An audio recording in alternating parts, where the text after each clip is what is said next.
Okay, hello everyone. My name is Ida Fernandez, and I'm the Executive Director for the Imagine Spore Network. Thank you for joining us today, and welcome to our session, part of our network's monthly training webinar series, aimed at building capacity and improving the design of future research studies. We're excited about today's talk on knowledge synthesis in GI research, and it's being led by one of our research collaborators of our network, Dr. Grigorios Leontiadis. But first, just a few housekeeping items before we get started. If you can please ensure that you're on mute throughout the presentation so we can minimize any background noise. We're going to allot about 10 to 15 minutes towards the end of the webinar for some Q&A. So we encourage you to type your questions using the chat box at the bottom of your screen, and you can enter those questions at any point throughout the presentation. And then at the end, either we'll take you off mute and you can ask your question, or I'll read them out to our presenter at the end of the presentation. Following this meeting, you'll also receive a link to complete an evaluation survey. So please give us your feedback so that we can continue to improve these sessions moving forward. The survey responses also allow us to track participation for those seeking CanMeds credits. Finally, we do record these sessions and we archive them on our website for future viewing. So please visit imaginespore.com if you'd like to share this presentation with your colleagues who weren't able to join us today, and you can also check out our previous training sessions. So again, if you haven't done so, please put yourself on mute for the duration of the presentation, and enter your questions at any point throughout the presentation in the chat box. So who we are.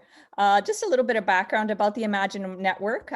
For those of you who don't know us, the Imagine Network is investigating the interactions between inflammation, microbiome, diet, and mental health in patients with inflammatory bowel disease and irritable bowel syndrome. Our mission is to transform the management of IBD and IBS and their associated mental health issues. Okay, before we get started with the presentation, I'm going to introduce you to our speaker today. Dr. Grigorios Leontiadis was qualified from Aristotle University in Thessaloniki, Greece. And I know I'm going to get all these Greek names wrong throughout this introduction. He was trained in gastroenterology in Greece at the Pampanakoulou Hospital in Thessaloniki, and in the UK at the Royal Albert Infirmary and Queen Elizabeth Hospital in Gateshead. He was awarded a PhD in 2002 from Demokritos University in Thrace, Greece. In 2008, he moved to McMaster University here in Hamilton, where he's currently the Associate Professor in the Department of Medicine in the Division of Gastroenterology. He's served on editorial boards for 9 different journals, including his position as the Joint Coordinating Editor for Cochrane Gut and as Associate Editor for Systematic Reviews for the American Journal of Gastroenterology. He also currently serves as the VP for Clinical Affairs at the Canadian Association of Gastroenterology, where he's responsible for ongoing clinical training, clinical practice-related issues, knowledge dissemination, and clinical practice guidelines. And he's published over 121 peer-reviewed articles and 8 book chapters. So clearly his research interest and why we've invited him to speak today really lies in his specialty of methodologies of systematic reviews and clinical practice guidelines, especially with regards to the appraisal of quality of evidence. So I'm going to pass it over now to Gregorius for his talk. Thank you so much, Ida. And thanks everyone for attending on a holiday. I was afraid that not many will attend, but thank you. So let's start the talk. So as Ida said, and press it, yeah. First of all, let me clarify that I do not have any financial or commercial conflicts of interest. I do not, I have some non-profit interest though, because of course I'm talking about systematic reviews, while I am a joint coordinating editor with Dr. Moayedi and Dr. C for Cochrane Gut, and I have been for many years, as Ida said, associate editor for systematic reviews for the American Journal of Gastroenterology. So it is a special interest of me. It's an area that I love. This makes me both an expert and conflicted because I really I'm committed to improving the quality of those kind of research. All right. So and the CanMed roles are ticked here for you. The learning objectives are to learn more about knowledge synthesis methodologies for basic and clinical research, how to conduct systematic reviews, what are the pros and cons for different tools and methodologies, and finally, how to engage patients in knowledge synthesis. And then in the end, we'll have probably about 10 minutes for questions and answers. Now, what is knowledge synthesis? As you see, this is the definition of knowledge translation from CIHR, and it includes the synthesis. Actually, you cannot do knowledge translation without proper synthesis. So the knowledge synthesis is the contextualization and integration of research findings of individual research studies within the larger body of knowledge in the topic. But it's not just that, it has to be done by proper methods, methods that are reproducible and transparent, and we'll go in detail about that. Now, how can you do proper knowledge synthesis? Narrative review? No, it's not exactly what we want, what we mean when we say knowledge synthesis here. The narrative reviews have their place. It's a different kind of articles, but it's not really very helpful when we try to do knowledge synthesis. Scoping review, they're very close. If you want, we can talk about those. It's probably, I consider it as a first step before you do a systematic review in a big project when you don't really know what's there. But what we need to focus now is on systematic reviews in this talk, with or without meta-analysis. And there's another kind of article that one can write. It's this overview of reviews. If you have questions, we can talk about that too. Now, systematic reviews synthesize quantitative research, which could be clinical or basic, but there are also systematic reviews for qualitative research, and the methodology is quickly, rapidly evolving there too. So what is a systematic review? It is an attempt to collate and underline and highlight the important words there. All empirical evidence that fits pre-specified eligibility criteria to answer a specific research question. And it uses explicit, systematic, and reproducible methods. Important is it has methods. And the methods are not just for fun, they're selected to minimize bias and then produce more reliable and trustworthy conclusions. Now, meta-analysis is when we actually mathematically pull together the studies to produce a pooled estimate from all the studies. So it is theoretically possible, as you see here, to have a meta-analysis without a systematic review. Most meta-analyses are part of systematic review, but for some reason, most of which are wrong reasons, you can just take 3 studies out of 10 and pull them together. This is a meta-analysis, but there are very, very few good reasons to do that. Now, what are the differences between a narrative and a systematic review? In a narrative review, as I mentioned before, the research question is not really well defined, or they have a very broad research question or many research questions. That's why they actually have to do it narratively. In the systematic review, the question is very focused, and we'll talk about that. The search in the systematic review has a specific methodology. In the narrative reviews, usually not reported. Selection of primary studies in the narrative review, we don't really know why they were selected and which studies were not selected. While in the systematic ones, this is explicitly reported. The evaluation of the quality of the primary studies is probably the most important part.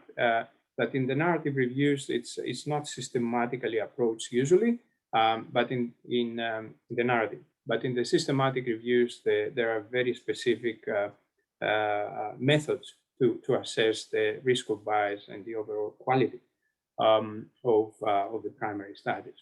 And then finally, the narrative review has an overall qualitative statement at the end. The systematic reviews sometimes, when they have a meta-analysis, can synthesize the data and produce a very specific number as a result. But as you see, it's a lot of work. It is a lot of work. If you don't know a lot about meta-analysis, you have underestimated the amount of work that is needed. So why bother spending all that amount of effort if it's like showing what we already know, right? It's not that. It adds new value. Okay? We stand on the shoulders of giants when we do a meta-analysis. Other people have done the primary study. These are the giants. We stand on top of them. We can see a little bit further. So it is not just pulling together everything that we already know. We add value if we do it properly. Keep in mind that for those of you who are trainees, but for all of us, publication is important. But keep in mind that these are published nowadays as original research articles in most big journals. I think it started with the BMJ.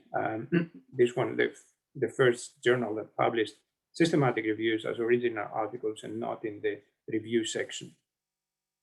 Now, you can think about them like retrospective observational studies, where the units are published studies. So the published studies could be RCTs, observational studies.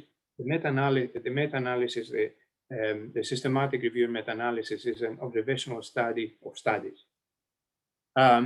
Nowadays, we can actually do them prospectively too, but that's a lot of work. And we have evidence that shows that narrative reviews are more often wrong than systematic reviews. And this, how do we know that? Because if you go back 10 years and see what the narrative review said, what the systematic review said, and then wait until big mega trials, RCTs come out and clarify the field, then you can see that systematic reviews have got it right more often than the narrative ones. Interesting to remember that the methodological quality of a review is inversely related to the degree that the author thinks that he or she is an expert. So being an expert does not make you,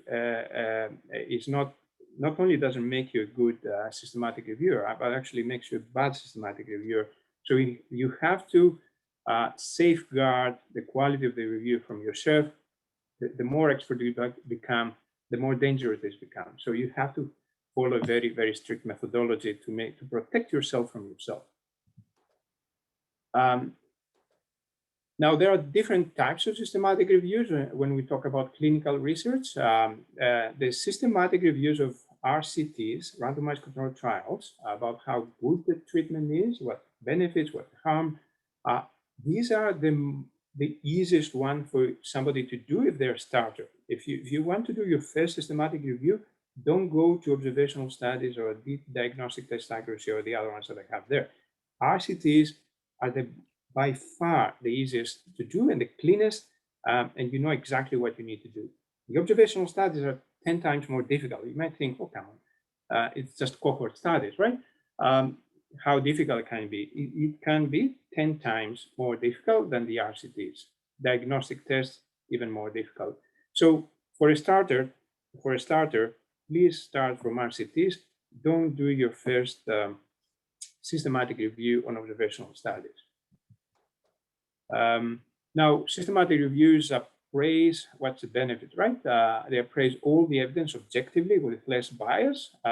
So in situations where the primary studies disagree, they may resolve uncertainty, and often primary studies disagree, and they may identify areas where new studies are needed. And especially when they have a meta-analysis, when they produce a really tiny, precise estimate, this treatment is 3 times better than no treatment or the other treatment, they can give us information about whether more clinical studies are needed, or whether it's about time to actually start using this treatment, or it's time to actually stop using that treatment. And for basic science, for some of you who do basic science, it can give us information again about whether we need more basic science studies before we actually start using them into humans, and whether it is we have enough information to actually conclude that we shouldn't try them in humans, or whether we have enough information to actually embark into clinical trials. And there are other what we call exploratory analysis, subgroup analysis, sensitivity analysis, meta-regression that help generate research questions. Keep in mind, these do not answer questions. They create questions. You don't think that by doing meta-regression in on 20 other studies you can answer a question.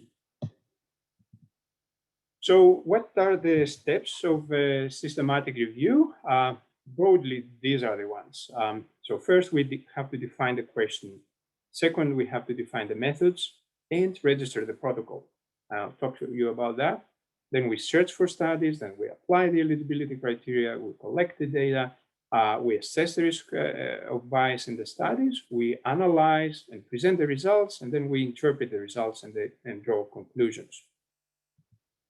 So to define the question, I mean, and for those of you who have read this book, one of my favorite authors, Douglas Adams, you know what trouble the whole universe, part of the universe went into for not asking the right question.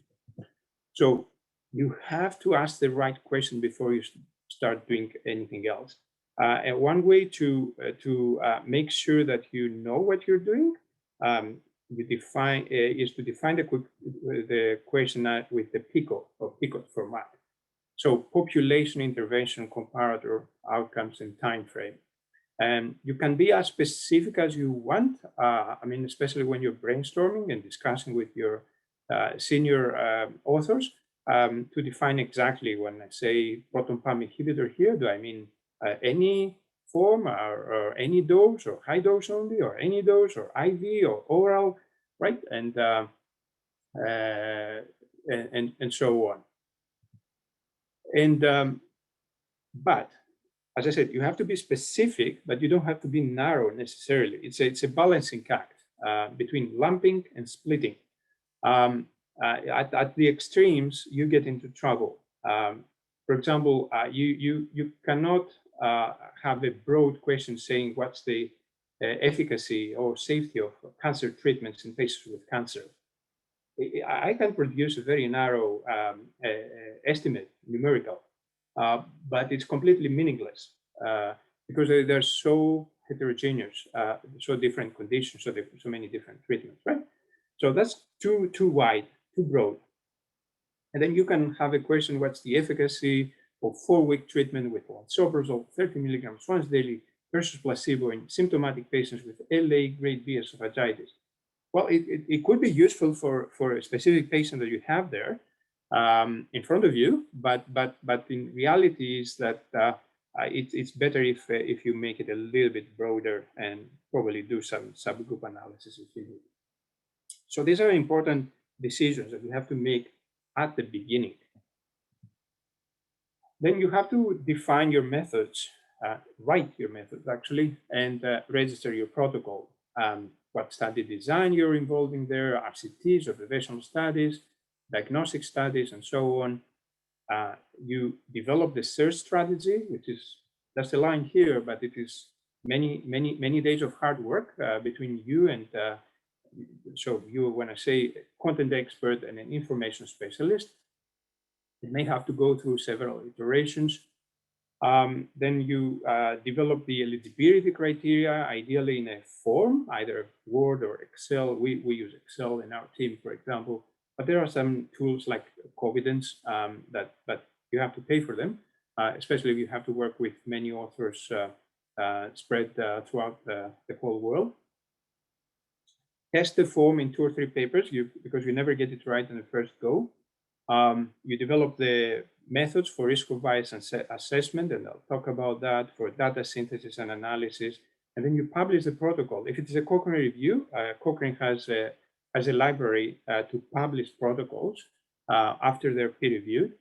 But there is a Prospero as well, a database that I have the link there, where you can register any systematic review beforehand. And why is that? Again, not only to convince the other people that you did not really play with the methods after you saw the results, so you were quite objective and you had everything pre-registered, like the clinicaltrials.com, right? But also to protect yourself, from the temptation to go back and fudge the methods so as to show what you think your review should show. We search for studies. The minimum would be Medline, MBase, and Central, but it depends on the topic. Now, when we talk about IBS and IBD, that should suffice. If you're looking at psychological treatments, for example, in IBD, then you might have to look some specific psychological databases. By the way, the title is Knowledge Synthesis in IBD and IBS, but everything that I say applies to any kind of research. If there is something specific for IBD or IBS, I'll let you know. But it doesn't matter even if you do something outside IBD or IBS, the same rules apply. And then you have to develop your search string. I show you here a very small search string. For example, when we looked for PPI treatment in peptic ulcer bleeding, the first box that I magnified here is a part of the string to identify RCTs and human studies. The second part is to locate the area that bleeds, which is the stomach and upper GI. The third part is to identify the fact that the patients bleed. And the last part identifies the treatment. As you notice, the outcome is not there. I don't mention anywhere need for surgery or mortality or death or things like that. Usually by adding those, I actually can miss studies. So usually, unless it's very, very, very specific outcome, we don't add it in the search string. Then the eligibility criteria, you have to have a form, a predetermined form. You just don't look the studies and I think it's okay, or I think we should reject it. Everything has to be done according to specific questions and criteria and documented. And then there is a specific way to report this process in the Prisma flowchart that you see here. The data, you extract data from the studies that you decided to do. And I mean, this and the previous part are done independently by at least 2 people, and you have to have a process to resolve disagreements. Either they talk between them until they reach an agreement, or you ask a third person, an arbiter, to come in. And again, the data should be collected in a pre-specified detailed form. How much detail? Ideally, theoretically, so much detail that you don't really need to go back and see the PDF again in your life. In reality, this never happens. I mean, if you try to extract so many data, it's probably not time effective. But you should get almost all the information that you need there. Now, risk of bias assessment. As I say here, the most commonly neglected part of the systematic review is that.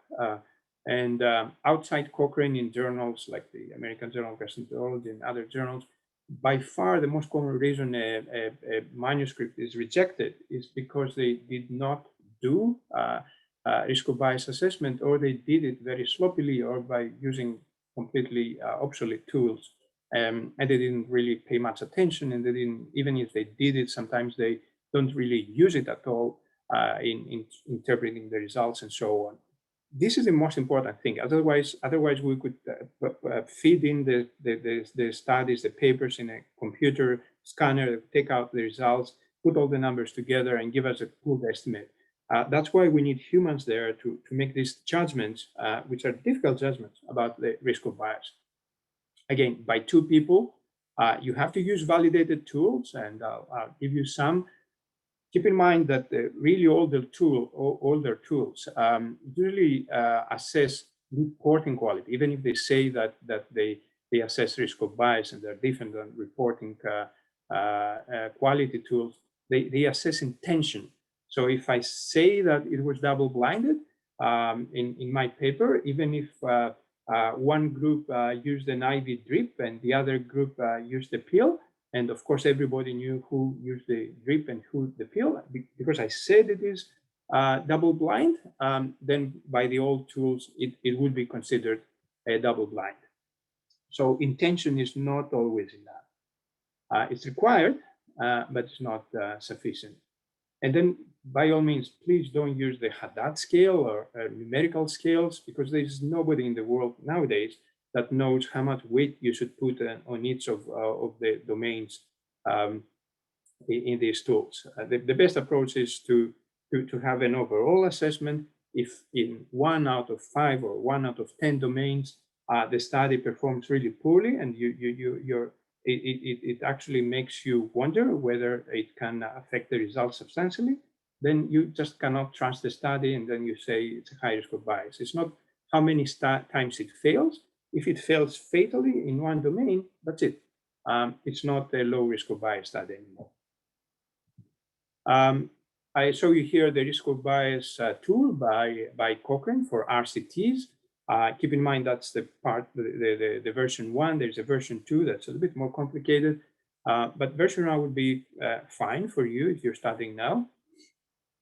It assesses selection bias, performance bias, detection bias, attrition bias, and reporting bias. And by all means, you have to, and this is one of the resources that I cite at the end, the Cochrane Handbook.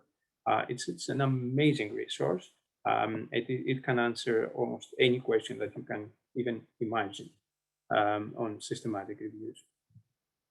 So the risk of bias assessment tool will produce a figure like that, where the red, you can see studies in a row, and you can see the different domains that we assess. The red is bad, it's like the traffic lights. It performed poorly, high risk of bias. The green is the good one, low risk of bias, and the yellow with the question mark is, I don't know, I'm uncertain. So, and you can have an overall understanding of how the studies perform. There are other risk of bias tools. There are hundreds of them, but just ask for some guidance if you're new in the area.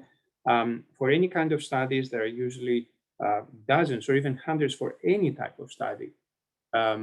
Tools. For example, there is a Robbins I tool for observational studies, the Quadas 2 tool for diagnostic studies, and so on. Then you have to analyze and present the results, and there are many software available here, right? Now, in the Cochrane collaboration, we use the Revman, which is a tool not only to analyze but present the results. Stats Direct is a much faster way to do it, and it's absolutely fine to use that too. But there are some analysis that you cannot do with Redman and Stats Direct, and you have to use more advanced tool like Stata or SAS. You have to predefine the synthesis methods and write them in detail in the protocol.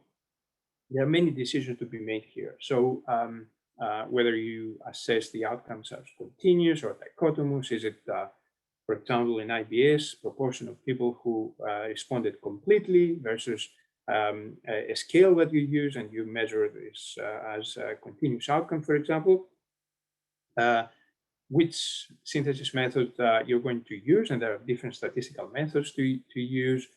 Which summary statistic, it sounds trivial, but it make a huge difference whether you use the risk difference or an odds ratio, or it's not DR, it's RD, risk difference. So generally, the relative risk and the odds ratio are preferred. The relative risk is better understood by clinicians. The odds ratio performs better mathematically. Subgroup analysis, you have to predefine them beforehand, and it will help you explain heterogeneity. Sensitivity analysis is anything you can do differently to see if the results remain robust. So, for example, I use relative risk and I try to see a sensitivity analysis with odds ratio. Are the results the same? Yeah, okay, I'm more confident. Or I use as I'll show you later, random effects and fixed effects and see if the result changes or not. If not, good. If they change, then I start to worry.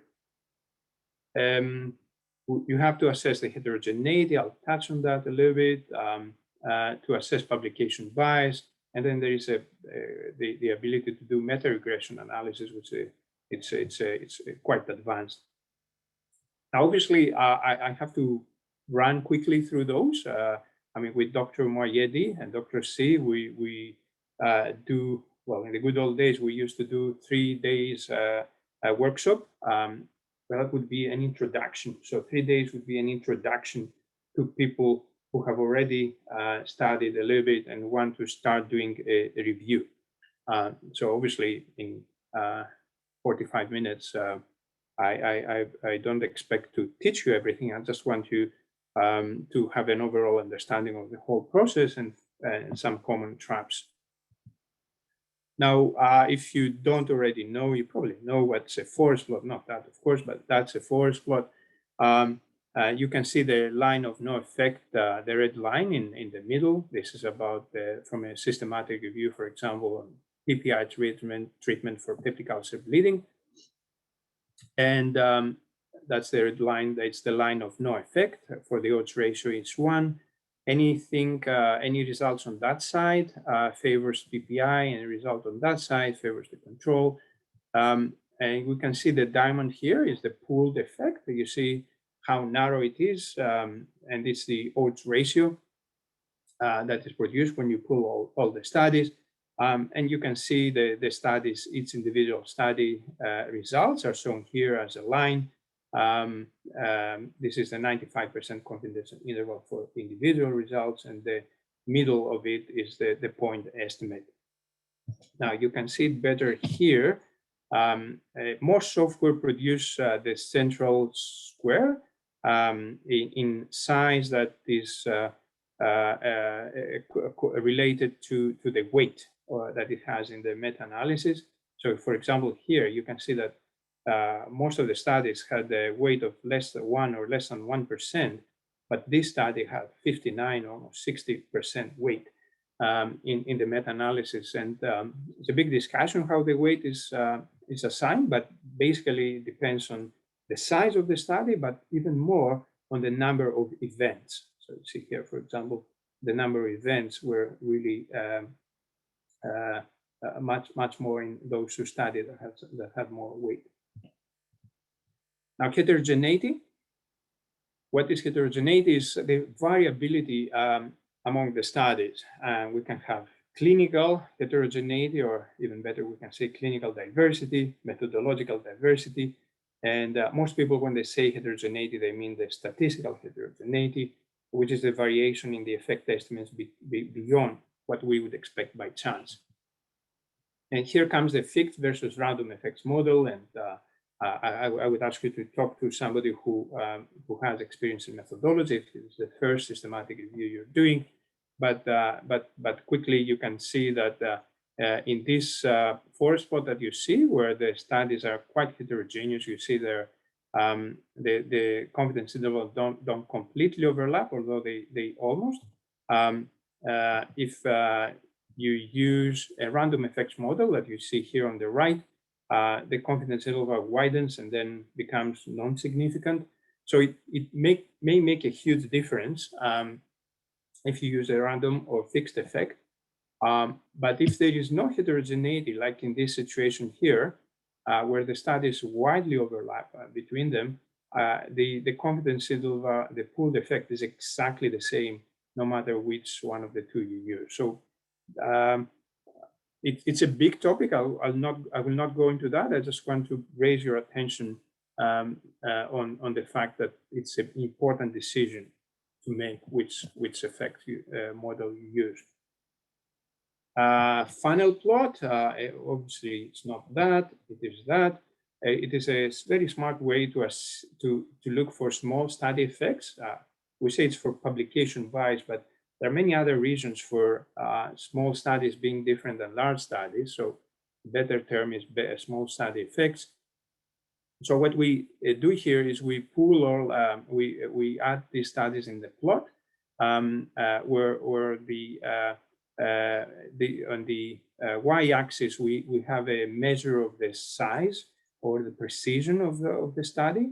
It looks quite complicated here, but basically what it says is that the studies on top are much larger, much more precise than these studies, which are very small and have very wide confidence intervals in the results. And then if we do that, normally the studies should be distributed in a nice funnel plot like a Christmas tree, which would be, if we have enough studies, at least more than 10 or 20, then it would be really nice and symmetrical. But here, for example, you see, and this is a real example, we're missing these studies, these small studies that favor the control treatment. So the small studies tend to favor the active treatment, which is a quite common situation when we have publication bias. But as I said, there are many other reasons for small study effects, and there are specific statistical tools to assess for that.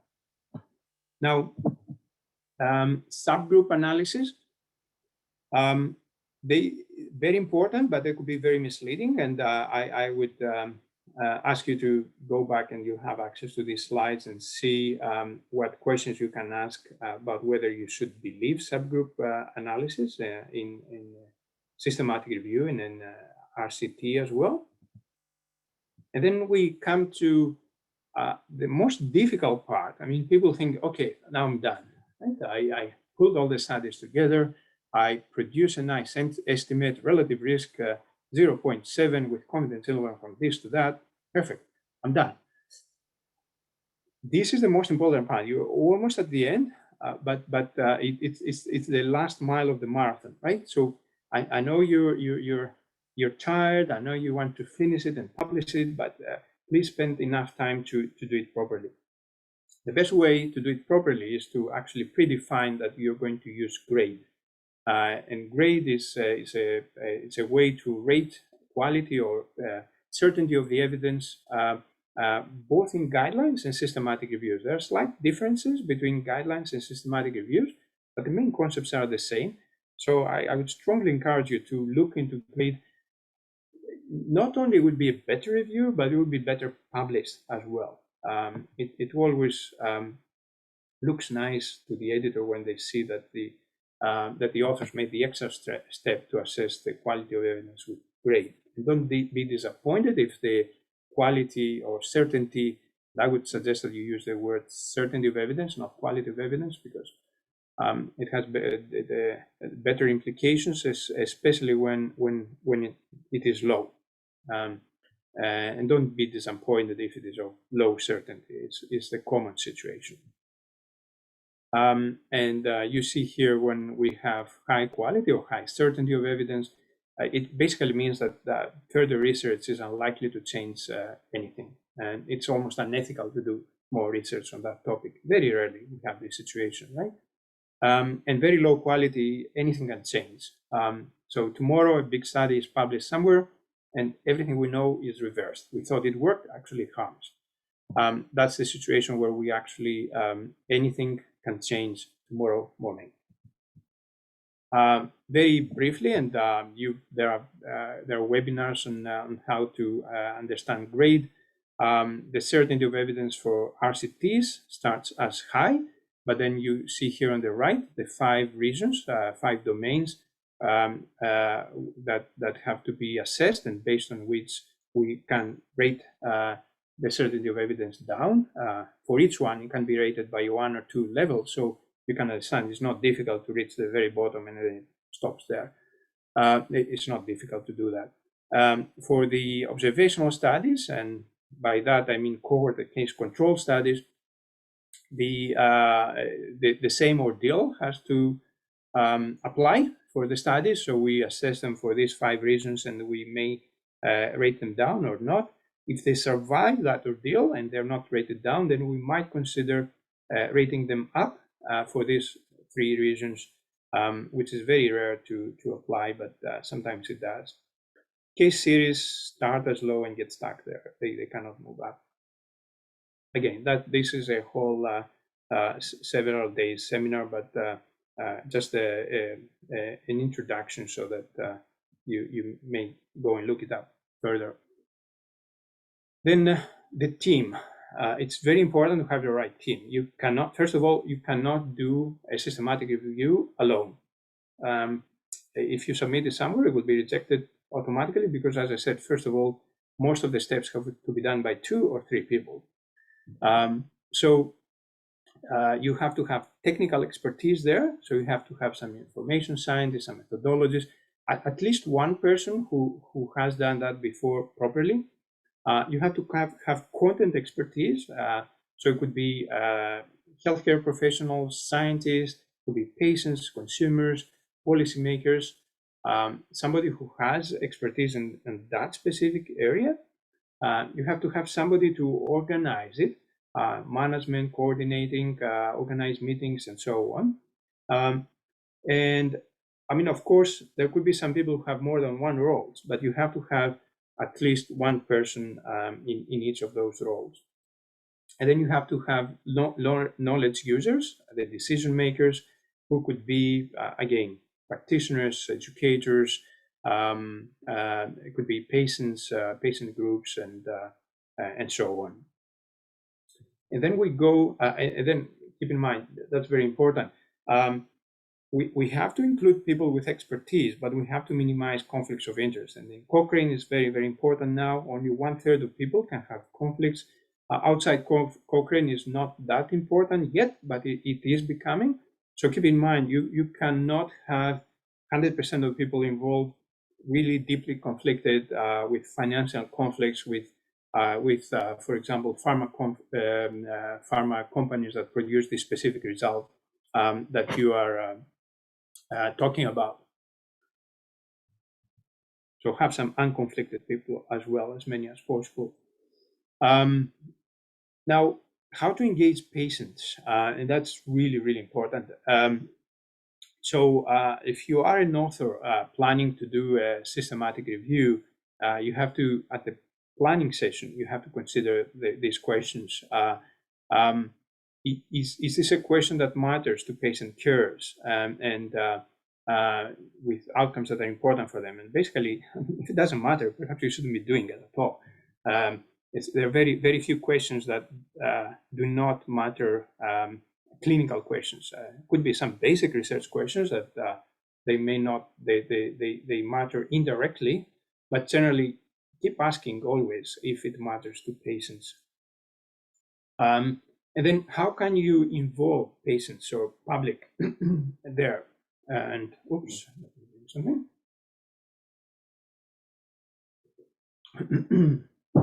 Excuse me. So think about why you involve people. What's your aim? What do you want to achieve?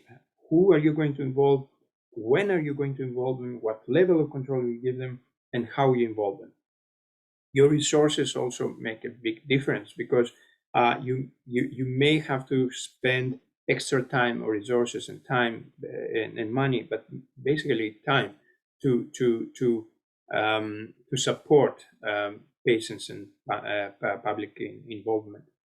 And then you have to be careful to report it properly, and there are tools to help you. And I'll give you some links at the end that you can follow and get much more information. But basically, these are the, I mean, the terminology and the levels of involvement are many, and different people categorize them in different ways. But basically, these are the 4 ways that main ways that you can involve patients in systematic reviews. You can involve them as a co-author, a patient, a consumer as a co-author, especially somebody who has a lived experience with that condition, and they can work as any other co-author. That's the idea, the best, the deepest involvement possible, but keep in mind, it requires training. I mean, that applies not only to patients, that applies to anyone. That doesn't matter if you're a doctor or basic scientist or a nurse or a dietitian. You have to be, or a patient, anybody. Everyone has to be prepared to invest time and effort in educating himself, herself on how to do this properly.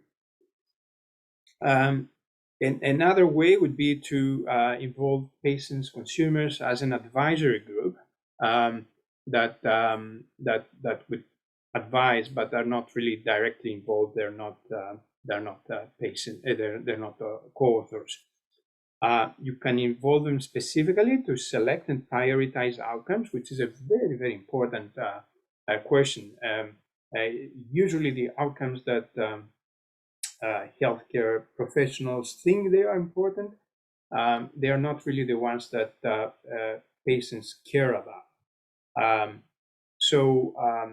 It would be a complete waste of your time if you embark and spend 2 years doing something that in the end somebody will come and tell you, oh, you know what, this was the wrong outcome. You should have looked at something else.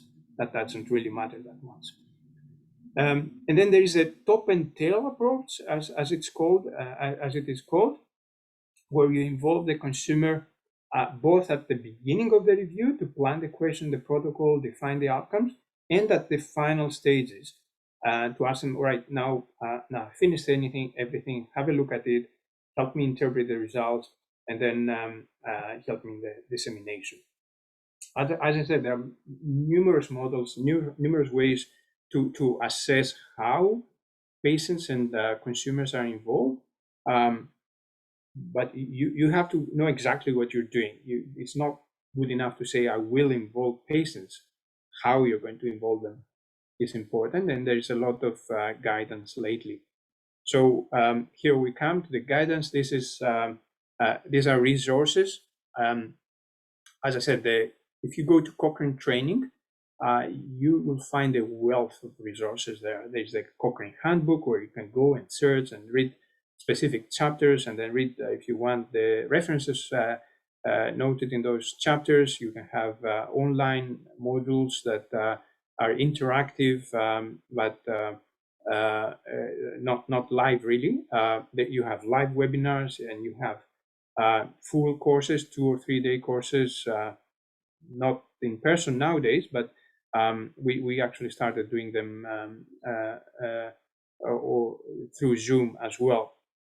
For non-human animal studies, there's a lot of research there and a lot of guidance, and I give you 2 groups that are very, very active there and can give you very specific guidance on how to do them. And then for patients, I list these resources here. They're really great documents, but I mean, you can also go to CHR, and especially if you try to apply for funding, you have to look at the definitions that your funding agency has developed. So with that, I didn't expect to be so accurate, but it's 12:49, and I'm almost done. So in conclusion, the knowledge synthesis is a very important part of the knowledge translation. You cannot do without it. And also guideline development. Keep in mind, you help those guys who do the guidelines as well. But if you don't do it properly, if you don't report it properly, instead of actually helping people, it can actually harm. Not only you or the journal or your team, it can harm thousands or millions of people. So it has a lot of power. If you do it properly, it helps. If you do it badly, it harms. Now, we have a good understanding nowadays of how to do them properly, and there are so many training resources, so please use them. And then there are, as I say, there are really great opportunities, fascinating opportunities, and there is a lot of incentive nowadays and funding to involve patients. So please consider doing that. And with that, yep, we have exactly 10 minutes as planned for questions. Perfect timing indeed. That was excellent. So thank you for that Wonderful talk. Excellent source of links and information that will provide more to share with our trainees. This was wonderful, very helpful indeed. So there are a number of questions that I'm just going to address that are in the chat box, and then if we still have some time, we can field some more questions from the rest of the group. So I know you touched a little bit about on this right at the beginning, but can you clarify again, what is the difference between a scoping and a systematic review? Okay, I'm glad this was asked. Scoping review is like a map of what is there. So it's if you want to look at the really wide topic, if you let's see what in an area that is not well assessed, what is the effect of microbiome, for example, on bone strength and fractures, something that you don't really know if anybody has actually done any studies there. It's not like the areas that we know that are well researched, like microbiome and IBD, but in a completely different area that you don't know. Are there any studies at all there? So you do it. There are specific ways to do this this kind of review, where you map the area and you say there are 5 RCTs, 3 observational studies. They're so big, they're conducted in those countries, and that's it. Or in an area that there is too much there. I mean, you want to do something on colorectal cancer screening, and you want to see there are 250 RCTs, 5,000 observational studies, and you want to map them and spread them up there, but you don't have time, and you don't go and look into them in detail. You don't report the results. You don't assess them for quality, and you put them out there. So somebody else or your team will come back and say, okay, so it's worth going and doing a systematic review, or no, forget it, there's nothing there, or forget it, there are too many, too heterogeneous. So it's not a complete project on itself. I mean, I know it's considered complete, but it is a first step of the next project. But there is specific guidance. If you Google it up, you can find exactly how it's done. But don't think that just by doing that you'll publish it in a big journal and people will be really excited. It's useful only for other researchers to take it and move on to the next step. Got it. Excellent. What are your thoughts on text mining computational approaches? Do you see them becoming the standard for systematic reviews? Yeah, another good question. They're having more and more, becoming more and more important and used more and more. And many people, many teams are working really hard on them. Some seem to work quite well. It would be useful in, I wouldn't use them if I have 5, if I have 10 RCTs and on the effect of a specific treatment for IBS. And I mean, by all means, it's better if you go and read them yourself. But it would be interesting in a very wide question where you cannot really search properly. For example, as I said, colorectal cancer screening. What's the effect of family history in people who already had a polyp and we need to scope them again? I mean, you'll find 10,000 studies on that. And you don't have time to go and look at those 10,000 full text, not the abstract. So there is a way, if there is a way to actually get this 10,000 full text there and do data mining, text mining, to see whether they actually use specific words in a table in the appendix, that's extremely useful. Otherwise, nowadays, we cannot really rely on a computer to extract our data, but it can help us pre-select, reduce from a huge pool to a smaller pool, and then we actually need to do the work. But it will become better. Every year will become better. Got it.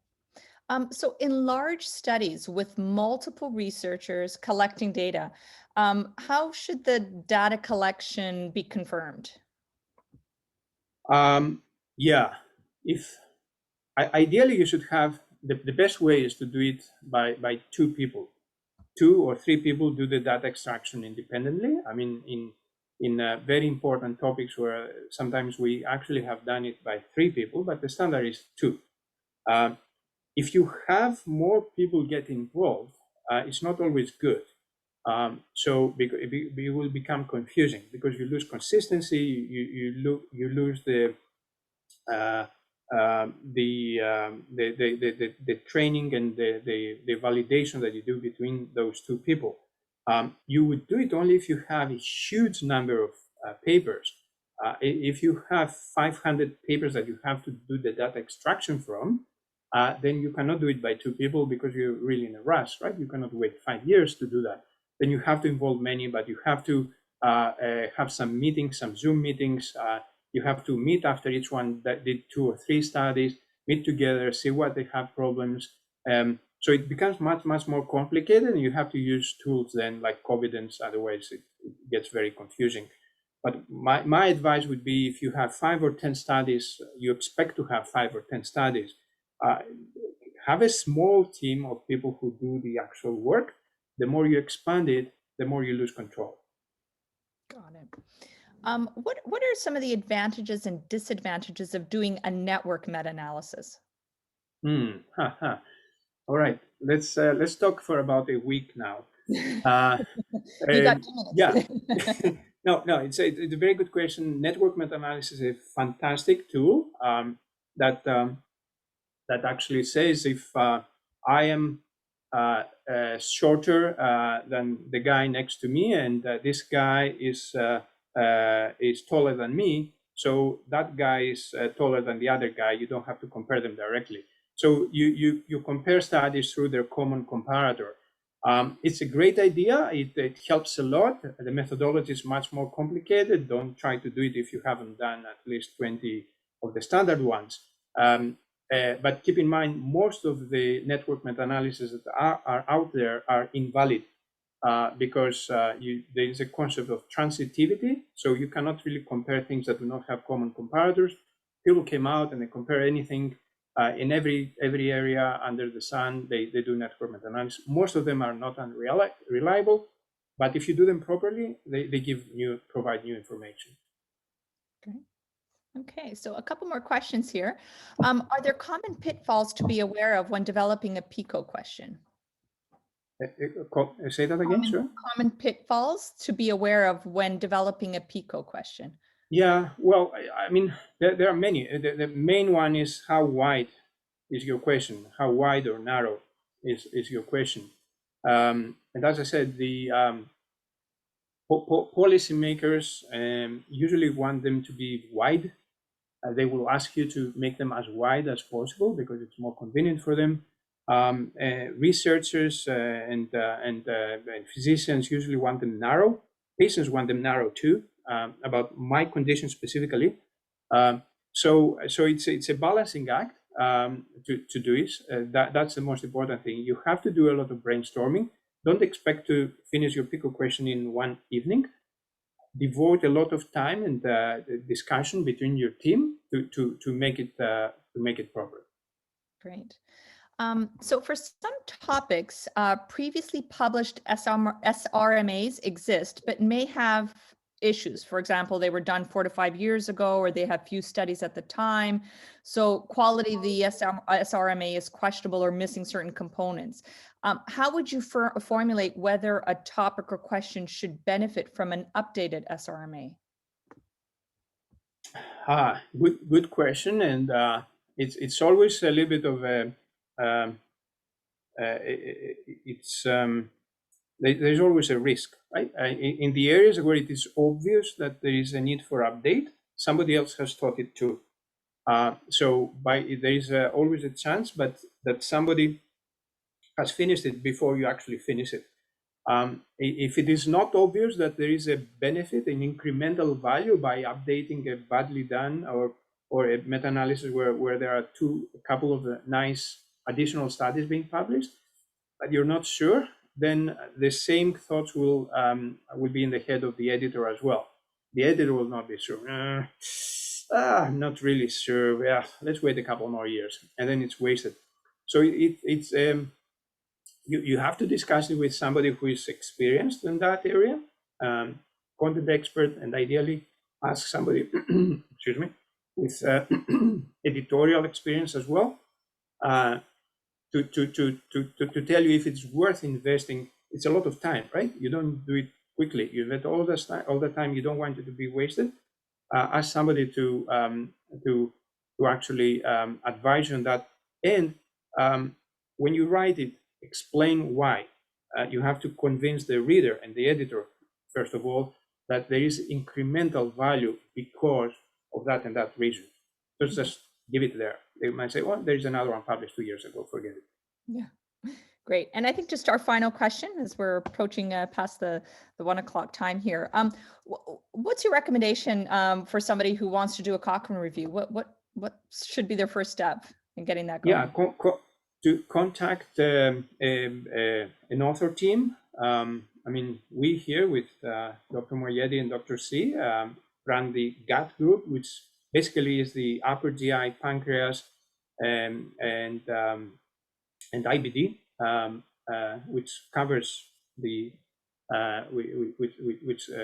covers the Imagine scope.